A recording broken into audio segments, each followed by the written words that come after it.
செய்தியை பார்த்து வருகிறோம். கள்ளக்குறிச்சியில் 47 பேரின் மரணத்திற்கு காரணமான கள்ளச்சாராயத்தை விற்ற முக்கிய குற்றவாளியான சின்னதுரை கைது செய்யப்பட்டிருக்கிறார். ஏற்கனவே கோவிந்தராஜ் என்ற கண்ணுக்குட்டி, ஜீவா ஆகியோர் கைது செய்யப்பட்டிருக்கும் நிலையில் மற்றொரு முக்கிய குற்றவாளியான சின்னதுரை கைது செய்யப்பட்டிருக்கிறார்.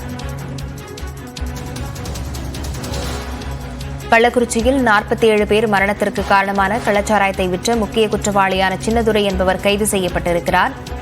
கடலூரில் பதுங்கியிருந்த சின்னதுரையை தனிப்படை காவல்துறையினர் கைது செய்தனர். இது தொடர்பான விவரங்களுடன் செய்தியாளர் கோகுல் இணைந்திருக்கிறார்.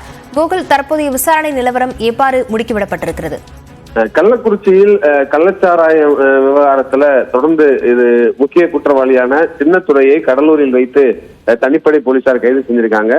குறிப்பாக சின்னத்துரை தான் இந்த கள்ளச்சாராய சப்ளையராக ஒரு முக்கிய குற்றவாளியாக இருந்தவர். ஏற்கனவே கைது செய்யப்பட்ட அந்த நேரடியாக கள்ளச்சாராயத்தை விற்பனை செய்த கண்ணுக்குட்டி, அவருடைய சகோதரர் தாமோதரன் மற்றும் விஜயா, கண்ணுக்குட்டியோட மனைவி விஜயா, 3 பேரும் நேற்றைய தினம் நீதிமன்றத்தில் ஆஜர்படுத்தி சிறையில் அடைக்கப்பட்டுள்ளனர். 15 நாட்கள் அவர்களை சிறையில் அடைக்க கள்ளக்குறிச்சி நீதிமன்றம் உத்தரவு பிறப்பித்ததை அடுத்து அவர்கள் 3வரும் சிறையில் அடைக்கப்பட்டுள்ளனர்.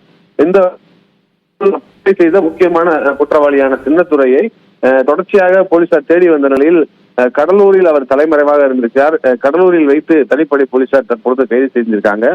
கைது செய்யப்பட்ட சின்னத்துரையிடம் தொடர்ந்து விசாரணையானது மேற்கொள்ளப்பட்டு வருகிறது. குறிப்பாக இந்த மெத்தனால் எங்கிருந்து கொண்டு வரப்பட்டது, இந்த கள்ளச்சாராயம் எங்கிருந்து வாங்கப்பட்டது என்பது குறித்த விசாரணை தீவிரப்படுத்தப்பட்டிருக்கிறது.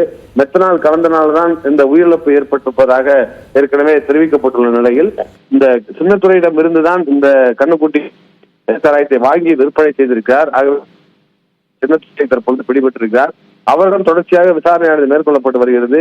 இந்த விசாரணைக்கு பின்னர் இந்த வழக்கில் மெத்தனால் எங்கிருந்து கொண்டு வரப்பட்டது, இந்த கள்ளச்சாராயத்தில் எப்படி விஷமாக மாறியது என்ற விசாரணை எல்லாம் தீவிரப்பட்டு முழு தகவலும் கிடைக்கப்பெறும். லாவண்யா, கள தகவல்களுக்கு நன்றி கோகுல்.